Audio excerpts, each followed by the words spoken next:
आनंद मौज मस्ती ये ईश्वर की देन है। आनंद मौज मस्ती ये ईश्वर की देन है। टेंशन ये खरीदनी पड़े, ये अर्जित करनी पड़ती है। सारे टेंशन से भरे पड़े।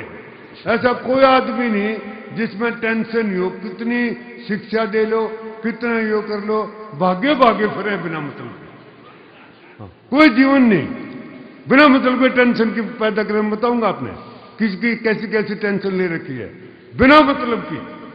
क्योंकि मैं ये कहता हूं कि जीवन का कोई बहुत बड़ा लक्ष्य नहीं है। जीवन का केवल एक ही लक्ष्य है कि जीना है, और वो बेहतर ढंग से जीना है बस। लेकिन भागे भागे फिर रहे हैं। एक आदमी अपनी तीसरी मंजिल पर टहल रहा था। देखिए कहां, तीसरी मंजिल पर टहल रहा था। नीचे से आवाज आई, बोला करतार सिंह तेरी लड़की का एक्सीडेंट हो गया और उसकी मौत हो गई। बस वहीं बेहोश हो गया तो सोच खत्म। तीसरी मंजिल जीना भूल गया। कहां है? तीसरी मंजिल से छलांग लगा दी। जब वो दूसरी मंजिल पर पहुंचा तो उसके याद आया कि उसके तो लड़की है ही नहीं।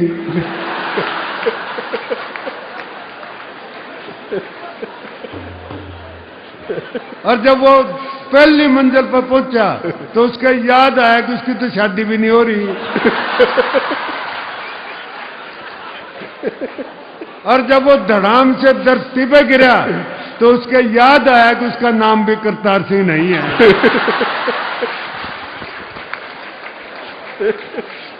बेहोशी में घूम रहे हैं, होश ही नहीं है। तो होश से जियो। स्वामी जी यही सिखाते हैं आपको कि जीना है बस। और जीना कैसे है? होश से जीना है, करतार सिंह की तरह नहीं जीना है। बिना मतलब की टेंशन लो है मत। बताऊंगा आपको कैसी कैसी छोटी छोटी टेंशन हमने ले रखी है बिना मतलब की टेंशन। सुनिए क्या टेंशन ले रखी है जी। आप मंदिर में जाते हो, जूते बाहर निकालने पड़े हैं। अंदर जाकर आदमी ऐसी जगह ढूंढता है जहां से भगवान के दर्शन भी होते रहे और जूते के दर्शन भी होते रहे। भाई भगवान इतना जरूरी नहीं जितने जूते जरूरी हो रहे हैं। क्योंकि जूते उठा लिए तो नए लेने पड़ेंगे। ये भगवान ने कौन ठावा है? बैठा बेचारा कदे पूजा कर लियो उसकी बिना मतलब की टेंशन। अच्छा एक टेंशन मैं ऐसी बता दूं आपने जिसका कि आप प्रैक्टिकल कर सकते हो। आप बाजार में जा रहे हो, बिना जान पहचान के आदमी को नमस्ते करके निकल जाओ, अगर लगे टेंशन हो जाएगी। ये साला था कौन जो नमस्ते करके गया? यानी नमस्ते से भी टेंशन पैदा होती है साहब। अच्छा पति पत्नी जा रहे हो, कोई लड़की पति से नमस्ते करके चली जा तो सारे घर में टेंशन। सारी उम्र पूछेगी बताओ कौन थी जो नमस्ते करके गई। तो ये छोटी छोटी टेंशन मैं बताऊंगा। इसका दूर करने के उपाय भी बताऊंगा। अपने हरियाणा के उपाय हैं वो, हरियाणा के। पहले बता लूं टेंशन क्या क्या पर रखी है। पैदा होते ही टेंशन। अभी बच्चा पैदा हुआ नहीं, माँ बाप ने टेंशन यह हो जाती है कि अच्छे स्कूल में दाखिल करवाना है। मैं तो दिल्ली से आया हूं जी। दिल्ली के अंदर आपको सबको मालूम होगा नर्सरी एडमिशन के लिए सुप्रीम कोर्ट में फैसले होते हैं। अब माँ बाप बड़े परेशान, बड़ी टेंशन में रहते हैं। अच्छा बच्चा दाखिल भी हो गया, चलो दाखिल होगा तो माँ को ये टेंशन रहती है कि आज बच्चा पढ़ के आया। पहले दिन स्कूल में गया, 20 किलो का वजन, 2 बजे स्कूल तक घर आया। माँ टेंशन में यह बैठी जरूर आज MA की डिग्री लेके आओगा। आते बच्चे से पूछ लिया, बच्चा हरियाणा का था ध्यान रखना।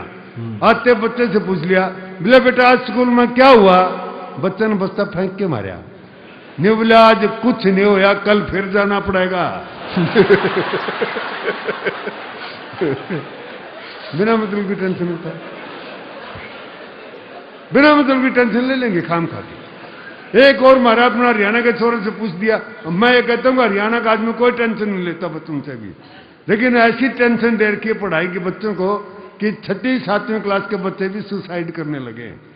वो चला गया जी। वो मास्टर ने पूछा, उसने बोला कल्पना करो कि तुम एक कमरे में बंद हो और कमरे में आग लग जाए तो तुम क्या करोगे? बच्चा हरियाणा का है, टेंशन लेनी नहीं है। नुबला जी मैं कल्पना करनी बंद कर दूंगा।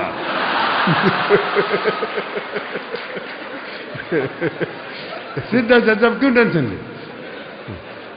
एक और पूछ लिया उससे, बोला 12 साल, मास्टर जी ने पूछा वहां होता है कि 12 साल कुत्ते की दुम को नलकी में रखा और 12 साल के बाद बाहर निकाली तो वो टेढ़ी की टेढ़ी निकली, इसका क्या अर्थ है? बच्चा हरियाणा का, न्यूबला जी इसका कुछ अर्थ नहीं, यू मैन्युफैक्चरिंग डिफेक्ट है। तो जी हम नहीं लेते जी टेंशन।